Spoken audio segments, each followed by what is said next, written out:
Buenas tardes y bienvenidas y bienvenidos al sexto capítulo del Silencio de los Inocentes. Hoy quiero comenzar hablando de nuestros vecinos, de Perú, porque lo que allí se está viviendo no es una simple crisis democrática o de gobernabilidad, sino que es una profunda herida del pueblo peruano. En menos de 2 años, el mal gobierno de Dina Boluarte ha convertido la represión en una política de Estado, con más de 80 muertos en protestas sociales, comunidades indígenas arrasadas por la violencia policial y militar, y un Congreso que se aferra y se blinda a los privilegios, abandonando a su propio pueblo.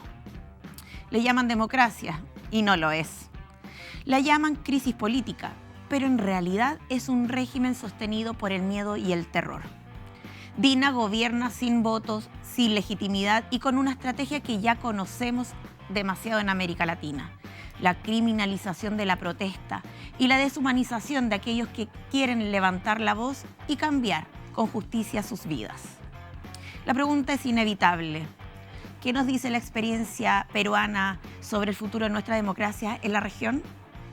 ¿Qué ha hecho nuestro país, Chile, adalid de la democracia, que anda patrocinando democracias o condenando otras, en el caso de nuestros vecinos peruanos? ¿Por qué los gobiernos de la región guardan tanto silencio? De eso hablaremos esta noche, pero antes vamos a mirar lo que pasa en nuestra propia casa, lo que pasa en Chile. Acaba de iniciar formalmente las campañas electorales, los periodos de propaganda, y se prepara una elección presidencial mucho más dura, mucho más polarizada que nunca. Así que ahora comenzamos esta conversación. Hola Evelyn, ¿cómo estás? Hola, ¿bien y tú? Bien también. Oye, tengo un par de preguntas para ti. La primera es bajo el contexto de las campañas políticas que está sucediendo hoy en día. No. ¿Tú crees que las campañas hoy en día se enfocan más en las propuestas o en atacarse entre ellos? En atacarse entre ellos. ¿Sí? ¿Por qué crees que sucede eso? No, ya no puedo, ya no.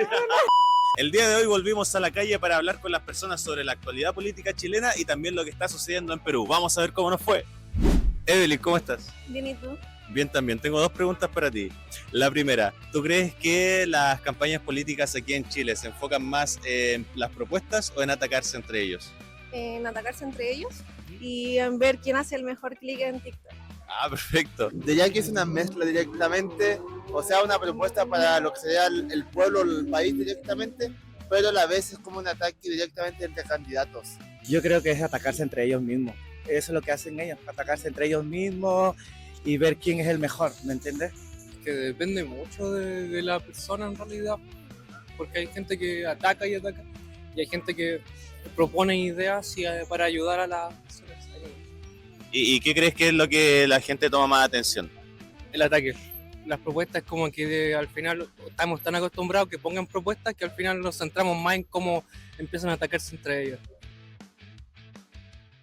Y ya vamos a comenzar con nuestra conversación. Vamos a partir, como lo dijimos en un inicio, conversando sobre lo que está pasando en Chile este post-18, el retorno de las campañas electorales de cara al 16 de noviembre, con elecciones presidenciales y parlamentarias a nivel nacional. Y tenemos un tremendo invitado, es abogado, defensor de los derechos humanos, pero también defensor del medio ambiente, ha sido una de sus causas más relevantes, y también siempre ha estado en la disputa, ahí poniendo acento en las cosas difíciles. Estoy junto a Luis Mariano Rendón. ¿Cómo estás? Hola Karina, bien. Sí, Y hoy día contento. candidato por el Distrito 10, además. Distrito 10, efectivamente. Santiago, Ñuñoa, Macul, La Granja, San Joaquín, Providencia. El corazón de la capital. Así es. Así es. Antes era el distrito más asediado, y este año se trasladó al distrito de la zona poniente, en el Distrito 8. Pero tú te toca competir con un ex candidato a primaria presidencial, que es Gonzalo Vinter. En la derecha, ¿quién está compitiendo por el Distrito 10? Está Francisco Orrego, ex candidato a gobernador. Eso como alguna de las figuras más notables. Sí, porque ellos perdieron muchos escaños en este distrito, en el Distrito 10. Oye, ¿cómo has visto este periodo de competencia electoral?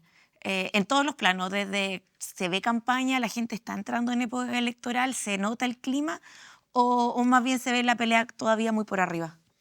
Yo creo que ya hay clima electoral, digamos, es decir, la batalla entre los candidatos presidenciales por lo menos está lanzada hace ya bastante tiempo y es bastante álgida. Entonces, yo creo que ese clima está presente. Ahora, sin duda que las campañas actuales no son iguales que eran las campañas hace, qué sé yo, 15 años atrás, en que a esta altura, comenzando el periodo, o incluso antes, la ciudad estaba completamente empapelada Sí, con, sucia con además. propaganda. Claro, y esto yo creo que hay que valorarlo porque es un avance democrático, porque ese empapelamiento de la ciudad era la imposición brutal del poder del dinero sobre la democracia. El que tenía posibilidades de competir en esas condiciones era simplemente el que tenía, en caso de candidaturas senatoriales, millones de dólares de presupuesto para enfrentar esa batalla, lo que dejaba, por supuesto, una serie de Pero, sectores absolutamente fuera. Entonces, yo creo que el que eso haya desaparecido es un avance democrático que hay que valorar. pero además también permite que se regula la capacidad de poner publicidad en espacios públicos, porque antes eso no existía, es decir, el primero que llegaba mantenía su publicidad y el capaz de sostenerla porque el otro venía, se la rompía, pero ahora también está limitada los espacios públicos. Yo creo que eso, comparto contigo eso de la modificación. Ahora, hay otros ámbitos donde el poder del dinero sí se impone en las campañas. Sí, sigue pasando sin duda el poder del dinero, la capacidad, por ejemplo, de contratar publicidad en medios de comunicación, en la radio o en las mismas redes sociales, hace que el dinero siga pesando, pero ha sido limitado. Pero lo que decías tú que no había limitación, en realidad sí había limitación. Exacto. Si uno revisaba la ley de votaciones populares y escrutinio, 19.700. establecía la prohibición de hacer propaganda en postes del alumbrado público, en muros, salvo que estuvieran autorizados. Es decir, toda la propaganda que se hacía era ilegal. Lo que pasa es que nadie la fiscalizaba. ¿Ah? Y este tema yo lo tengo bien presente porque en candidatura que me lancé como candidato a senador, compitiendo contra los grandes monstruos de El la binominal, concertación además. y de la derecha en el marco del binominal, yo dije, bueno, no hay cero posibilidad de competir y tampoco una candidatura que rescate los valores del ecologismo podía competir en esas condiciones. Entonces yo lo que me dediqué fue a sacar propaganda, a sacar toda esa propaganda que era ilegal y tratar de mostrar así esa tremenda desigualdad, ese atentado contra la democracia y el medio ambiente de paso. Oye, y sí, mira, hoy día vemos que el sector tiene tres candidatos, por así decirlo, más nítidos del progresismo y la izquierda, que es el profesor Artés, Marco Enrique Dominami y Janet Jara, que convoca a Janet Jara. Bueno, ellos dos todavía están en un empate técnico entre el 1 y el 2%, Marco y Artés, pero Janet Jara es la candidata más consolidada. Pero le toca abrazar un espectro bastante amplio que va desde el oficialismo completo, contando la democracia cristiana, y a sectores que incluso no son parte del oficialismo, pero ven en Janet Jara la candidata a la que están apoyando. ¿Cómo ves una posibilidad de cambio social, de transformación? ¿Cuál es el rol del progresismo? ¿Cuál es el desafío político que hay acá en adelante cuando también una derecha, yo que la veo, se ve desordenada, pero la veo articulada, caótica, pero articulada? Y a veces veo a este sector un poco más ordenado, pero un poco más desarticulado. ¿Cómo te lo imaginas tú? ¿Cómo evalúas esa necesidad de cambio social desde lo que tenemos? Solo desde lo que tenemos hoy día, no lo que podemos construir. Uh-huh. Sí, bueno, yo creo que claramente hay una candidata que es la candidata consolidada que todo indica va a pasar a segunda vuelta y los otros candidatos yo creo ni siquiera han logrado despegar para representar algo políticamente, están ahí en el margen de error. Y yo creo que es razonable porque no representan en realidad ningún proyecto político. Más bien personales. Sí, es casi una costumbre, casi una cosa, un rito, o en otros casos quizás algo medio profesional ya a esta altura de candidato, en el caso de Marco Enrique. Entonces, no veo que ahí haya como una competencia en términos de proyecto político, pero creo que al progresismo le falta precisamente afianzar una idea de proyecto político que le permita pasar a la ofensiva en términos ideológicos. Y salir de esta defensiva en que se encuentra, yo diría, desde finales de los años 80, digamos, desde el derrumbe del socialismo real, el progresismo ha estado a la defensiva y a lo más diciendo, bueno, hay que humanizar un poco el sistema, digamos, hay que hacerle alguna reforma. Y creo que estamos viviendo una época en que precisamente ese proyecto político alternativo se hace cada vez más urgente y las evidencias para construirlo están cada vez más a la vista. Entonces, yo por lo menos, es una de las cosas que pretendo en esta candidatura, es tratar de entregar algunas luces sobre ese proyecto político que creo que está ahí, está Fíjate presente. que es súper relevante porque lo que tú planteas de que una otra forma que en Chile y en muchas partes del mundo, por cierto, desde los socialismos reales, el progresismo, las izquierdas perdieron como una batalla cultural. O sea, asumieron una derrota, más que la perdieron. Ahí hubo una derrota ideológica en un ciclo histórico del mundo, pero otros asumieron una derrota y abrazaron otro proyecto y lo trataron de hacerse lo trataron de maquillar un poco y se abandonó esta disputa de cambio social.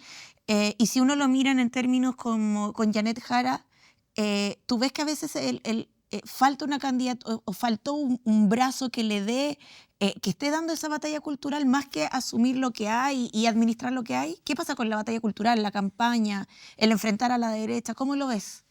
Sí, yo creo que falta solidificar un sector, al menos dentro del progresismo, que sea capaz de pasar más a la ofensiva en esa batalla cultural.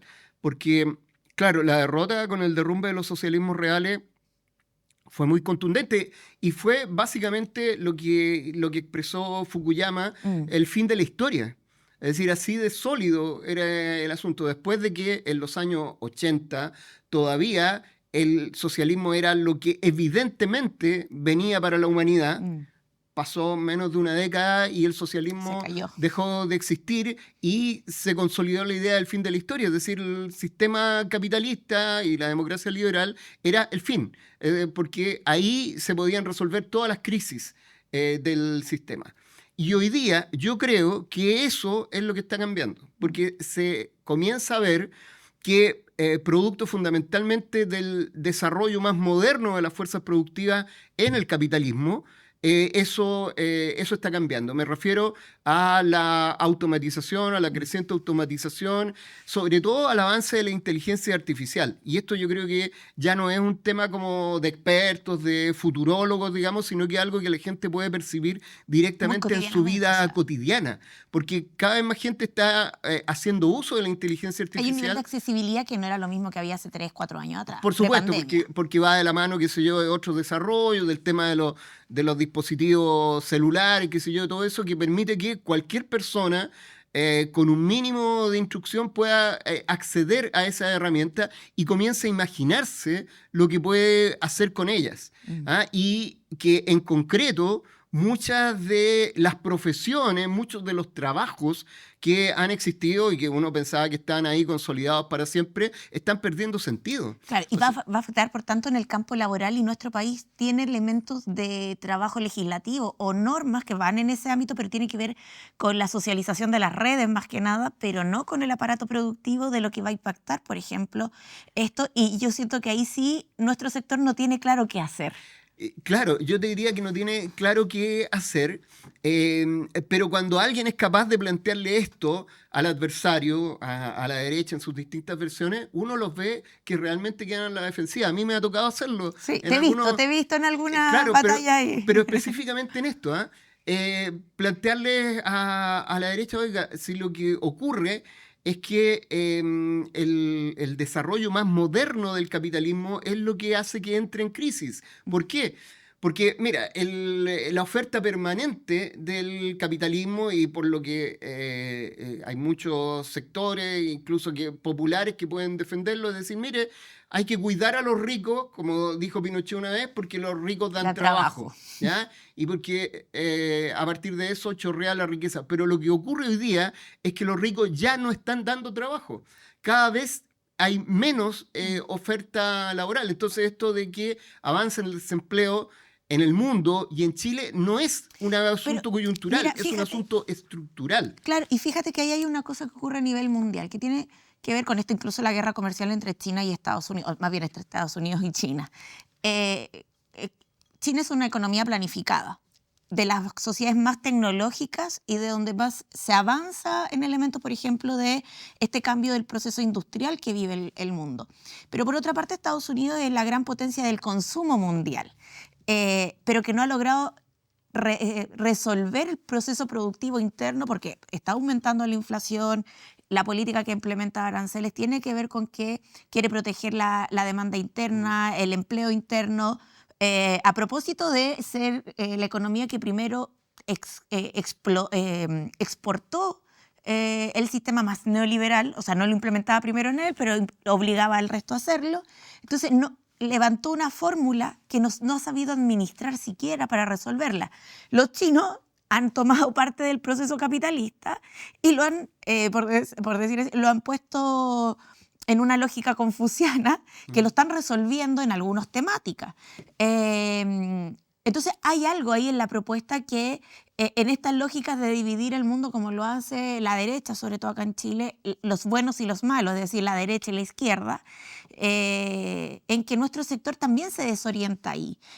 Yo veo, por ejemplo, que estos días el presidente, la semana antepasada, porque la próxima semana tiene que presentar el presidente el presupuesto a la Nación, al Congreso, presentaba una reforma estructural, una modernización estructural al gasto público reduciéndolo $2.000 millones, sobre todo en gasto social. Y ahí uno dice, ¿estaremos haciendo lo correcto con las recetas de la derecha? Porque las recetas que se ha implementado el gobierno en términos políticos son recetas de la derecha, o sea, la reducción del gasto, el aumento de la tasa de... O sea, que la inflación sea la que gobierna el país es muy complejo para un país que está en una fase de avanzar en el desarrollo y además que no se puede cuestionar nada. O sea, cuando hubo 1 o 2 personas que cuestionaron al exministro Marcel por sus políticas, salió un totalitarismo a rasgar vestidura y que aquí no se habla mal de esta persona. O sea, a mí me generó mucho ruido esos 2, 3 elementos que mostraban como una lógica, primero, totalitaria de una gestión de un gobierno que no se le puede cuestionar nada. O sea, ¿dónde está la democracia para disentir incluso dentro del gobierno? Y una candidata que está tratando de avanzar con un programa que tampoco la dejan. O sea, si no aplica las mismas recetas de este gobierno, la tratan desde que es tonta, que no sabe, que es inexperta, y aparecen sujetos de la concertación diciendo que no entiende de nada. Entonces, hay un debate del cambio social, de la idea del progresismo, que parece que todavía no aprendemos de las derrotas que tenemos y de la derrota que incluso podemos enfrentar en diciembre. Uh-huh. Sí, bueno, eso tiene que ver con lo que te decía antes, esto de que al interior de este gran arco que es el progresismo, falta dar el debate. Y las elecciones son fundamentalmente eso, son una conversación del país respecto de cómo sigue, cómo vemos el futuro del país y qué opción se toma frente a eso. Entonces, yo creo que falta efectivamente que se levanten estas ideas de un proyecto político propio de la izquierda, del progresismo. Y dentro de eso, por ejemplo, en el tema del gasto del Estado, yo creo que está bien reducir el gasto del Estado si eso significa avanzar en productividad, ¿ya? Y lo mismo que ocurre en el campo de las economías privadas, que asumiendo lo más moderno de la tecnología pueden reducir sus costos y lo están haciendo sin ningún problema, reduciendo por tanto la demanda de trabajo humano. Bueno, lo mismo debe pasar en el Estado, es decir, si le aplicamos inteligencia artificial al Estado, bueno, muchísimas funciones donde se demandan personal pueden quedar derechamente obsoletas y eso a mí me parece que está bien, ¿ya? La gran pregunta que surge entonces es, ya, mire, tanto en el campo privado como en el campo público, si avanzamos en productividad, se va a generar desempleo. Mucho desempleo. Entonces, ¿qué hacemos frente a eso? ¿Que la gente se muera de hambre tranquilamente? no lo va a hacer. La gente va a Movilizarse. protestar y vamos a tener que enfrentar el tema de una nueva manera de distribuir el producto social. ¿Ah? Y eso es lo que está a la orden del día, cada vez más a la orden del día. Y eso nos permite ver las cosas de manera distinta, ver casi todos los problemas de la sociedad de manera distinta y desafiar a la derecha. Ustedes quieren productividad, perfecto, vamos a la productividad. Y ustedes hacen una apuesta y nosotros se la doblamos. No podemos ser las fuerzas del pasado, las fuerzas que se aferran al statu quo, digamos, y que quieren... No, queremos ir a la vanguardia en todos los temas, principalmente en productividad, en el campo privado y en el campo público. Pero ¿Ya? más que reducir el gasto es como un giro en la inversión pública, porque podemos implementar y hacer nuestra obsolescencia programada de parte del sector del aparato, de cómo funciona, del timbraje, reducir el costo de papel, no sé, mil estamentos que tú puedes, va a salir una fuerza laboral porque ya no se requiere, eso sobre todo en los municipios, en el Ejecutivo en general, o no sé, en el Congreso, ¿no? O en el aparato judicial, También. pero eso requiere una inversión en otras áreas donde tú vas a tener que implementar nuevos paradigmas del trabajo. Y ahí creo que diferencia, porque la derecha siempre habla de productividad, la ciudadanía siempre le habla de productividad, productividad, y como que si fueran los que saben de productividad. Pero lo que ellos proponen de productividad son productividades financieras, no donde tú generes empleo, no donde tú generes ingreso a la población. Es más, hoy día me llamaba la atención estos días, revisando las noticias, en que el ex ministro de Agricultura, Walker, de Sebastián Piñera, planteaba de que Chile no tiene la capacidad hoy día de producir, de poner a trabajar sus campos con su propia población. Por tanto, la migración es necesaria, solo que no ha existido una política para abordar la migración y está concentrada, por ejemplo, en la región metropolitana, en la prestación de servicios y de trabajo informal. ¿Por qué no se traslada y se fomenta una migración ordenada hacia los campos, que se produzcan los campos? Que nuestro país además tiene harto que entregar no solo al mismo país, sino que al mundo en términos de recursos agrícolas. Entonces, ¿por qué no estamos hablando de esos nuevos paradigmas de darle a la productividad un sentido que la gente lo vea y lo sienta también en el bolsillo? Claro, pero avanzar en la productividad, por ejemplo, en el terreno agrícola, también implica reducir la demanda de trabajo, porque cada vez más hay maquinaria que te permite reemplazar lo que era la producción más primitiva, Más digamos, tradicional. el típico temporero para recolectar, digamos, cada Con vez la más. yunta de bueyes. Hay maquinaria que desplaza trabajo humano. Yo creo que esa es la idea central que tenemos que hacernos, que el trabajo humano cada vez está quedando más desplazado.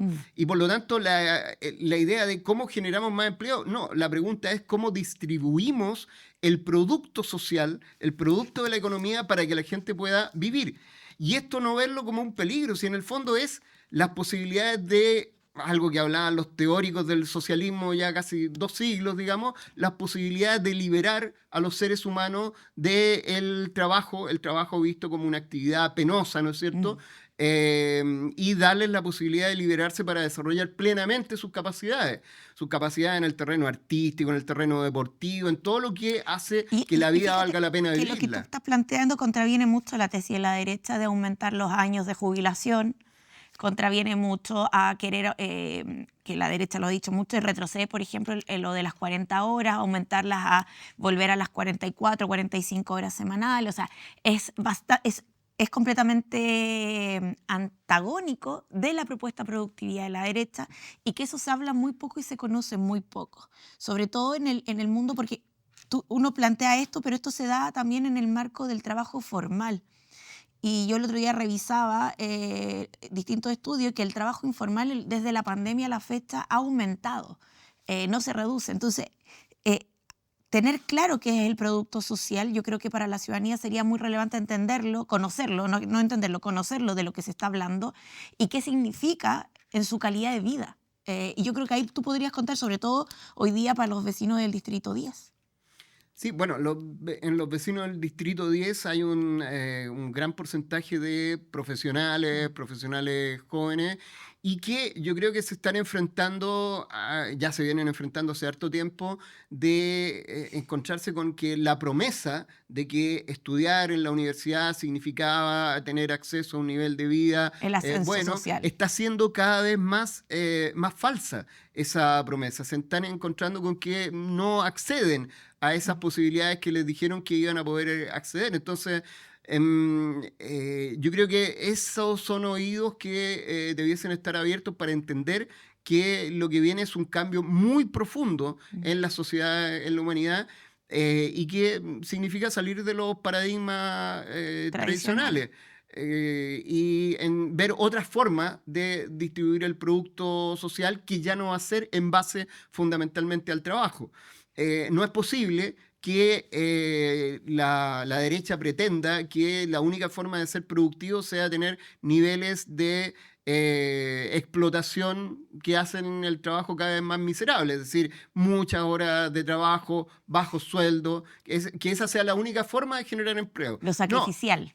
Claro, entonces hay que decir, no, mire, está muy bien que usted no genere empleo, ok, pero entonces tenemos que ver para que el sistema sea viable, por un lado, para que la gente no se muera de hambre, pero además para que también haya consumo, porque el capitalismo funciona Con consumo. con es la base. consumo, claro, la fábrica necesita que alguien le compre lo que produce. Entonces, bueno, y de hecho, incluso si tú ves, alguna gente dentro de la derecha está haciendo como apuntando hacia eso. Incluso en la época de Piñera se habló de entregar algunas formas de transferencias directas a la gente.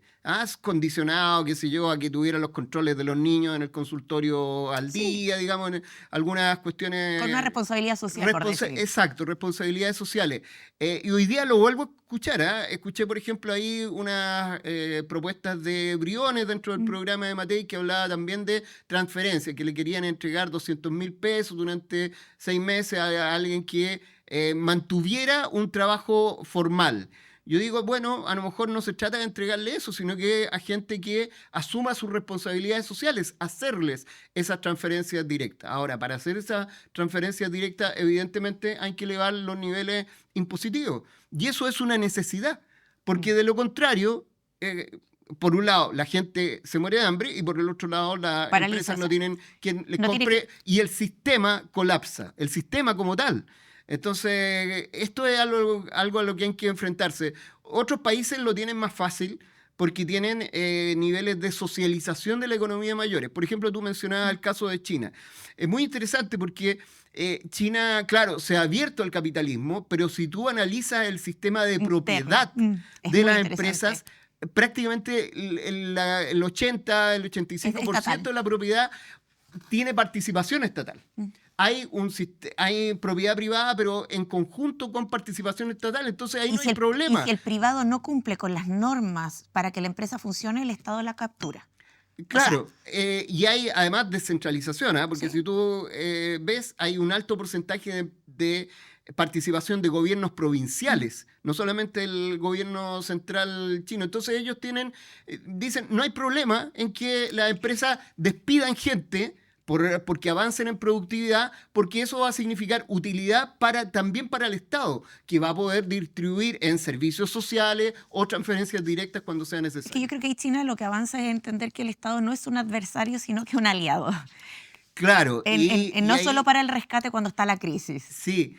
Bueno, y ahí yo diría que hay que hacer una revisión y esto permite entender mejor quizá incluso lo que fueron los socialismos reales, entenderlos como experiencia, primarias, creo yo, como de un proceso. Prematuras, cuando todavía no existían, que muestran por un lado la voluntad el poder de la voluntad humana, ¿no es cierto?, de lograr saltarse etapas y que fracasaron finalmente, pero que fueron un fracaso también entre comillas, porque permitieron, en el caso de China, llegar a las bases para un proceso de industrialización. En el caso de la Unión Soviética, darle la pelea de tú a tú al poder capitalista occidental durante décadas. O incluso ganar la Segunda Guerra Mundial, o sea... Claro, industrializar un país que era feudal. ¿No es cierto? Entonces, pero finalmente fracasaron en esta competencia frente al capitalismo porque fueron, a mi juicio, intentos prematuros pero hoy día es cuando están todas esas bases para dar ese salto. Y entonces ahí es importante que los sectores del progresismo, la izquierda, lo logre visibilizar, porque eso nos permite pasar a la ofensiva ideológica frente a la Y con derecha y propuestas decir, muy su palpables. sistema es el que no funciona. Ellos nos acusan permanentemente, no, es que el socialismo no funciona y lo pueden ver aquí, lo que pasó en Rusia, lo que pasó, decirle, ahora podemos decirle, no, su sistema es el que no está funcionando, ya nos dan trabajo. O sea, es aunque la nunca- crisis de Europa hoy día también. Claro, en alguna medida. Entonces, veamos, nuestras ideas son las que permiten enfrentar esta crisis del capitalismo y recuperar la esperanza de una nueva sociedad más justa. Así es. Luis Mariano, muchas gracias. Nos dejas con una muy buena reflexión pensando en el futuro, pero en el futuro demasiado cercano, que está a la vuelta de la esquina, y que los vecinos y las vecinas del Distrito 10 de las comunas de Santiago, Providencia, Macul, La Granja, Ñuñoa, ¿no se me queda ninguna? Parece que no, están todas. Puedan conocerlas y tú vas a estar recorriendo, bueno, las comunas del distrito Así es. ahí contando en detalle lo que significa esto desde el cambio del producto social, la inversión, la productividad y lo que también requiere nuestro país para el futuro. Así que muchas gracias, te dejo invitado también para una próxima vez y bueno, que puedas despedirte de los vecinos del distrito 10. Sí, bueno, un gusto, Karina, por esta conversación. Yo creo que es necesario darse estos espacios también, salir más allá del dime y direte de la campaña, De la campaña chica. de la campaña chica, y aprovechar que las elecciones sean efectivamente un espacio de conversación, de una buena conversación entre los chilenos respecto del país que queremos, el mundo que se viene y cómo Chile se inserta en ese futuro. Así que muchas gracias. Un abrazo, nos estamos viendo. Ya volvemos enseguida. Para mi gente peruana, que les mando mucha fuerza y ojalá que salga esa presidenta que tenemos hoy en día, que se largue del país más bien. Hola, ¿cómo estáis? Bien, bien. ¿Cuál es tu nombre? Orlando. ¿De dónde eres, Orlando? Yo soy de Perú, ¿Y de qué parte de Perú? del norte, de Chiclayo. ¿Y hace cuánto aquí en Chile? Yo tengo 13 años acá en Chile. Perfecto. Oye, y con respecto a lo que está sucediendo en Perú sobre las protestas masivas que han ocurrido en estos últimos tiempos, ¿qué opinas? Y yo creo que deberían dejar que saquen su plata si al final es de ellos y ellos saben qué hacer con su dinero. Yo creo que Perú está peor que Chile y Perú es pura gente que son sinvergüenzas, se le puede decir. Los mismos políticos que se roban entre ellos mismos y matan a la gente. ¿Me entiendes? Eso es lo que yo quiero decir sobre mi país. Está muy mal y yo desde acá apoyo a mi país y le doy fuerza. Y gracias a Dios estoy bien acá en Chile y agradezco estar en Chile. Ok, básicamente si la policía está respondiendo con violencia, ya de por sí empezamos mal. Pucha, es como triste en realidad porque al final se repite lo mismo que se repitió en toda la historia en realidad, porque uno lucha por sus ideales, por las causas, pero al final como que los demás arriba no le importa. Así que, y se nota con respecto a eso. Es lamentable entonces lo que está sucediendo allá. Sí. Como lo decíamos en un inicio, Perú, nuestro vecino, nuestros hermanos del norte de nuestro país han vivido un periodo bastante complejo en los últimos años, liderado por un gobierno de facto de Dina Boluarte, ha aumentado la represión y hoy día se han activado las movilizaciones de una agrupación que está buscando cambio y exigiendo más democracia, libertad y un proceso democrático que el país merece. Para eso vamos a conversar con una compañera, con una amiga que nos puede ir contando qué está ocurriendo, qué está pasando en Perú. Así que le damos la bienvenida a Lucía Alvites y quiero comenzar directamente. ¿Cómo describirías al gobierno de Dina Boluarte? Bueno, primero gracias Karina por la invitación, gracias por el interés, además para que podamos difundir lo que viene pasando aquí en nuestro país. Bueno, el régimen de Dina Boluarte es un régimen absolutamente dictatorial, es un régimen impuesto por los poderes fácticos a partir de un golpe de Estado que se le hizo al legítimo presidente Pedro Castillo, el primer presidente indígena, rondero, profesor rural que ha tenido el país y que se conspiró con los sectores políticos que perdieron las elecciones. En el Perú vienen gobernando constantemente los sectores que pierden las elecciones y eso es lo que pasó y que se consolidó a partir del 7 de diciembre del 2022 cuando asume Dina Boluarte con el aplauso de los sectores de ultraderecha del Congreso de la República y, bueno, envalentonada por los altos mandos de las Fuerzas Armadas y de la policía. Desde el día 3 del gobierno de Dina Boluarte hay asesinados extrajudiciales en Perú en el contexto de las protestas. Las protestas iniciaron específicamente en el sur del país, ¿no? Y se fue consolidando en ese sentido un régimen dictatorial, un régimen manejado a partir de estados de emergencia de toda la red vial en el Perú, ¿no? Y con una impunidad sistemática a quienes han violado los derechos humanos. Esa es un poco la característica del régimen, un régimen impuesto de forma ilegal porque fue con una entre comillas, vacancia a Pedro Castillo, que fue absolutamente ilegal e ilegítimo, ¿no? Y que gobierna a partir de los poderes fácticos. Y en este caso, por ejemplo, nosotros sabemos, pero también es importante que ustedes lo puedan contar, porque se habla muy poco en Chile de la situación de Perú. No solo está en un proceso de prisión y de juicio Pedro Castillo, sino que también quien era parte de su gabinete, una compañera que incluso entró hace una semana atrás en huelga de hambre. Cuéntanos un poco más de ambos casos y de cómo se han articulado ustedes para levantar la voz contra Dina Boluarte. Sí, bueno, el presidente Pedro Castillo fue el primer preso político del régimen. El mismo 7 de diciembre, Pedro Castillo es perseguido por la policía, siendo todavía presidente, apuntado con una metralleta hacia él y hacia sus menores hijos. Y después, posteriormente, fue apresada Betsy Chávez, que era la ministra de Pedro Castillo. Betsy tiene una voz muy importante, tuvo una voz muy importante dentro de lo que fue el gobierno, pero también una voz muy importante después del golpe de Estado. Betsy estuvo más de una semana en huelga de hambre. Ella pasó por un proceso muy difícil de amedrentamiento, de tratos crueles, inhumanos en la prisión en la que estaba, ¿no? Un ensañamiento del régimen a todas luces, y a través de un fallo que interpuso el Tribunal Constitucional hace más o menos 10 días, ella salió en libertad. Volvieron el régimen querer nuevamente meterla presa, ¿no? Pero no se pudo. Bueno, Betsy está en estos momentos en libertad, hemos estado con ella, ¿no? Dándole obviamente el reconocimiento y el abrazo que merece, y bueno, ella es una voz bastante importante para poder continuar la lucha, ¿no? Dentro de cómo nos hemos organizado, hay que decir que quienes han estado en la vanguardia política de la lucha contra el régimen son los hermanos y hermanas del sur del Perú, ¿no? Puno, Cusco, Apurímac, son quienes, Ayacucho, quienes se levantaron en una primera instancia contra el régimen de Dina Boluarte, quienes han puesto el cuerpo, ¿no? Y la palabra en las calles, son además de estas regiones principalmente la mayoría de asesinados del régimen de Dina Boluarte. El régimen de Dina Boluarte tiene más de 60 compatriotas asesinados, todos ellos sin encontrar justicia, en completa impunidad. Y en ese marco es que sectores de Lima, ¿no?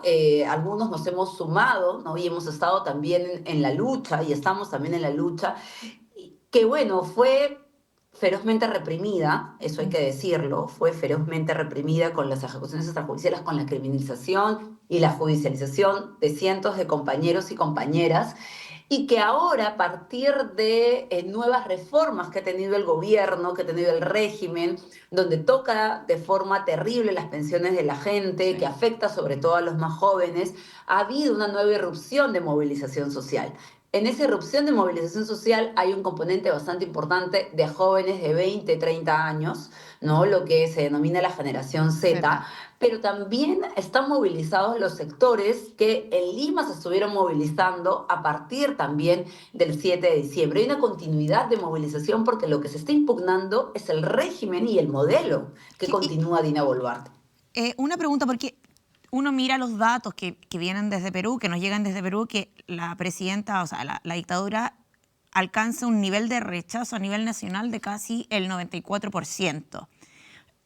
pero se sigue sosteniendo.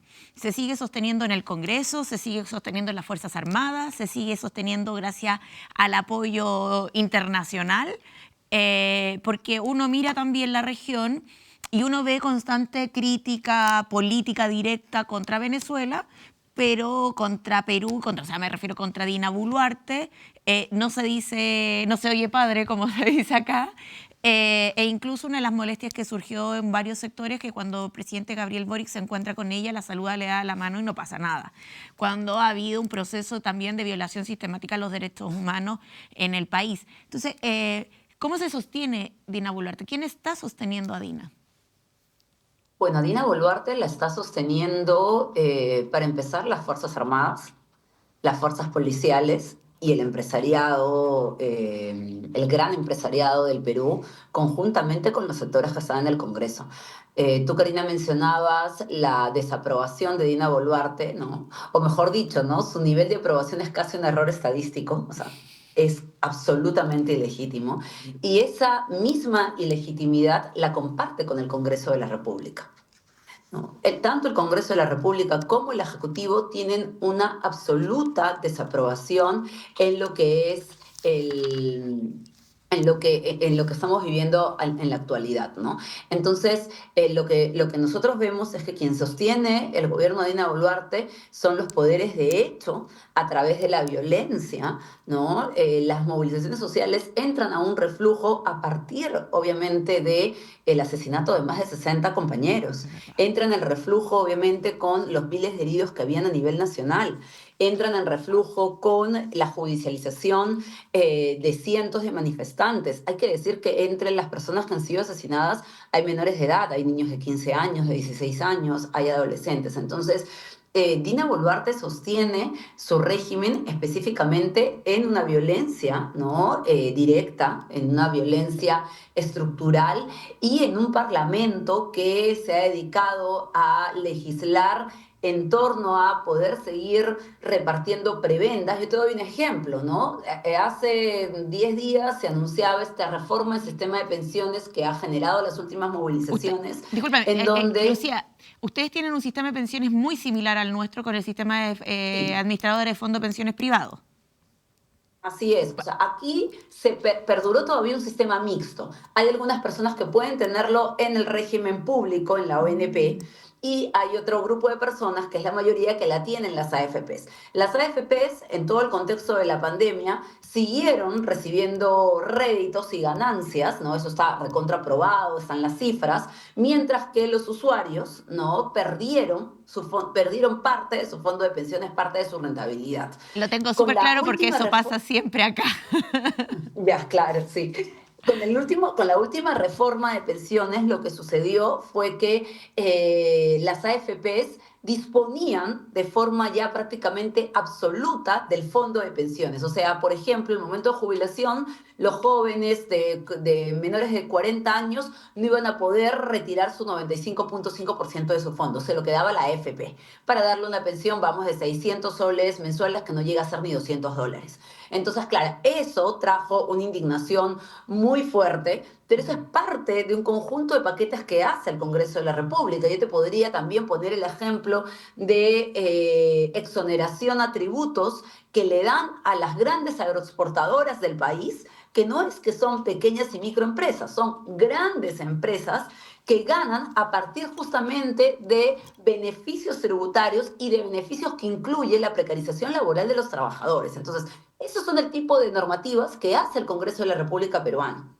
Sí. Entonces, esto viene sosteniendo a Dina Boluarte, esta institución, ¿no?, completamente desprestigiada, que es el Congreso de la República, en base a normas que profundizan el modelo neoliberal, un modelo que obviamente no defiende a la gente, no garantiza derechos, y lo que hace es ampliar las arcas de los privados en desmedro del bienestar de las personas, ¿no? Entonces, esto es un poco lo que sostiene el régimen de Dina Boluarte, ¿no? Ahora hemos entrado a un nuevo ciclo de protestas que ya inició hace 2 semanas, donde, por ejemplo, este sábado también están convocadas las movilizaciones. Oye, Lucía, ¿y qué viene ahora? Porque está el ciclo de protestas, ¿cuándo vienen probablemente elecciones? Porque no sé... Vienen ahora, en abril del próximo año. En abril. ¿Y cómo se están reorganizando para enfrentar no solo la elección presidencial, sino que también la parlamentaria? O sea, cómo volver a configurar un espacio político que no quede tampoco aislado dentro del Congreso y que pueda dar las batallas tanto desde el Ejecutivo como desde el Parlamento.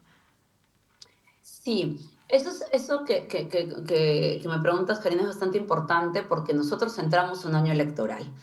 Y en ese contexto electoral, como sectores organizados, como sectores que nos reafirmamos en un cambio radical en el país, tenemos una responsabilidad. Y en ese sentido, diversas organizaciones estamos articulando a partir, primero, de la protesta y de quienes protestaron contra el régimen y contra el golpe de Estado que empezó el 7 de diciembre y que puso sobre la mesa los grandes problemas que tenía el Perú, las desigualdades, las exclusiones, el racismo histórico, pero también el desfasado modelo que todavía sustenta, ¿no?, y sostiene el régimen de Dina Boluarte, ¿no? Y a partir de ello se dieron un conjunto de reivindicaciones como es el cambio de constitución a partir de una asamblea constituyente, la refundación del Estado, obviamente el juicio y la sanción a quienes violaron los derechos humanos encabezado por Dina Boluarte. Y en ese sentido nos hemos articulado organizaciones también, ¿no?, y hay que decirlo, alrededor del liderazgo del presidente legítimo Pedro Castillo. Actualmente hasta las encuestadoras más de derecha reconocen que quien tiene un liderazgo que llega hasta un 40% de intención de votos es Pedro Castillo. ¿Pero qué posibilidades hay de que Pedro Castillo llegue a la papeleta en abril, o están pensando que hay alguien que pueda enfrentar, dadas las condiciones judiciales del Definitivamente Pedro Castillo, dentro de cómo han amañado las normas, las instituciones que están copadas por la derecha, no puede ser candidato a la presidencia. Puede ser candidato a senador, ¿no? El Congreso busca inhabilitarlo, pero lo inhabilitaría de un cargo público, más no de candidatear, más no de ser un candidato de elección popular. Entonces, obviamente parte del lawfare no es solamente que ahorita Pedro Castillo esté preso, parte del lawfare, que ustedes también lo conocen en Chile, ¿no?, ahora, y que ha sido parte de la estrategia política de los sectores de la derecha en América Latina, es que Pedro Castillo tampoco pueda ejercer nuevamente un cargo público, ¿no? Entonces, sin embargo, ¿no?, la articulación que se está haciendo a partir de la plataforma de Juntos por el Perú, lo que plantea, ¿no?, es que estos referentes, empezando por el presidente legítimo Pedro Castillo, puedan, ¿no?, postular a un cargo de senador, por ejemplo, ¿no?, y poder articular por ahí lo que es, pues, ¿no?, la voz, ¿no?, de la gente, la expectativa de la gente de poder de una vez por todas salir de este régimen y poder instaurar otro tipo de democracia, ¿no? Y además tratar de sacar a la gestión de Perú de este permanente ciclo de crisis, o sea, como que se vivió incluso con Alan García, después con Humala. O sea, ha habido un periodo en que no ha logrado consolidarse un ciclo que cierre en términos políticos, y que cuando venía lo de Pedro Castillo como y la forma en que gana Pedro Castillo, que era una forma completamente fuera de lo que era reconocido históricamente, viene este golpe de Estado que termina liderando Dina Boluarte, pero además en una de las economías más interesantes que tiene la región. También, al igual que Chile, tiene uno de los puertos más importantes del Pacífico Sur hacia Asia, es una puerta de entrada también en términos económicos. Por tanto, el nivel de interés económico externo hacia Perú es muy importante, que para mí, mirándolo desde fuera, es una de las razones por qué no molesta a Dina Boluarte, porque hoy día está aliado de quienes quieren generar control de los capitales locales del país, y donde a mí me da mucha pena que desde Chile y desde el resto de los países de la región no se levante la voz y no se cuestione el régimen dictatorial de Dina Boluarte, más bien se mire para el lado. Creo que es una falta de compromiso, de democracia. Mi país es un país que anda de aladid por el mundo diciendo que es democracia y que no es democracia, pero al lado tenemos una de las situaciones más críticas de la región, y se guarda silencio. La actitud del presidente Gabriel Boric ha sido completamente triste, lamentable, ¿no? Pareciera que estaba más cerca a Ucrania que a Perú, ¿no? Estaba más interesado por otros temas que por lo que sucedía al lado del territorio, además con todo un discurso muy mentado de los derechos humanos. Simplemente hizo de la vista gorda todo lo que estaba pasando aquí, ¿no? Además que en el Perú los asesinatos extrajudiciales fueron contra la población más vulnerada, ¿no? Fueron contra la población que ha estado 200 años excluida, que ha sido la población indígena, porque a esa población mayoritariamente es a quien masacró esta dictadura, ¿no? Y el silencio de autoridades como Boric o como otras ha sido parte, ¿no?, de reforzar un relato donde simplemente se silenció lo que estaba pasando. En ese sentido sí es importante rescatar todo lo que ha hecho, ¿no? Y la denuncia internacional que es tan importante, y ustedes lo saben, Karina, tú lo sabes, ¿no? Tan importante. El presidente en un momento AMLO en México, Sí, lo hizo. ahora la presidenta Claudia, ¿no? Que siempre tiene una voz de recordación sobre cuál es el gobierno legítimo en el Perú, cuál era el gobierno legítimo en el Perú, ¿no? Y cómo se ha sentado el régimen de Dina Boluarte en nuestro país. Es más, yo tuve la suerte, la fortuna de conversar con Zaffaroni, uno de los abogados que ha estado colaborando en la causa, y con Guido Croxato, que también ha estado colaborando en la causa del presidente Castillo. Y bueno, también invitarlos a que estén acá los espacios abiertos para que puedan contar lo que está ocurriendo y no olvidarnos que compartimos un pedazo importante de nuestra frontera norte, de ustedes sur. Nuestras comunidades, tanto de Arica y de Tarapacá, conviven mucho con la comunidad peruana y sobre todo necesitamos fortalecer un proceso democrático en la región que se ha visto también muy entumecido en los últimos años y que viene un asedio conservador bastante fuerte. Así que Lucía cuenta con nosotros, a los compañeros también allá, un abrazo a Anaí y a todos. Y bueno, esperamos que tener pronto mejores noticias de Perú. Sabemos que está la situación compleja, te mandamos un abrazo y bueno, te invitamos a que puedas comentarle a nuestros compañeros acá del país qué viene para los próximos días en estas movilizaciones. Muchas gracias a ti, Karina. Bueno, nosotros vamos a continuar movilizándonos. Este día es sábado, hay una protesta ya convocada este sábado y domingo. Es importante que desde donde estás tú, Karina, y en ese sentido te vuelvo a agradecer el espacio, y desde la comunidad internacional pueda haber una atención permanente hacia lo que está pasando en Perú. La represión que vivimos es una represión letal, una represión muy violenta. En la última marcha hemos tenido decenas de heridos porque la policía tiene este aval impune con lo que sigue manejando las movilizaciones, disparando perdigones al cuerpo, disparando bombas lacrimógenas al cuerpo. Y en ese sentido hay, como decía hace un rato, muchos compañeros y compañeras heridos, ¿no?, a partir de las protestas. Pero bueno, seguimos articulándonos, seguimos movilizándonos y muchísimas gracias por este espacio y por poder permitir que podamos comentar qué es lo que viene pasando acá, porque de hecho también hay un cerco mediático contra las protestas y contra lo que viene pasando que trasciende el país. Así que espacios como el tuyo, Karina, son fundamentales. Muchísimas gracias. Que estén muy bien, nos vemos pronto. Si hay algo que nos muestra la crisis que vive Perú es que los autoritarismos no necesitan golpes de Estado o bombardear las casas de gobierno, solo requieren mecanismos para manipular el Congreso, decretar estados de emergencia política, perseguir opositores con causas judiciales y poner a disposición los medios de comunicación y el Poder Judicial. Pero nuestro país no está exento de esas situaciones y hay que cuidarlo. Estamos en un proceso electoral que requiere participación, activación política, activación social y cuidar, por cierto, nuestra democracia.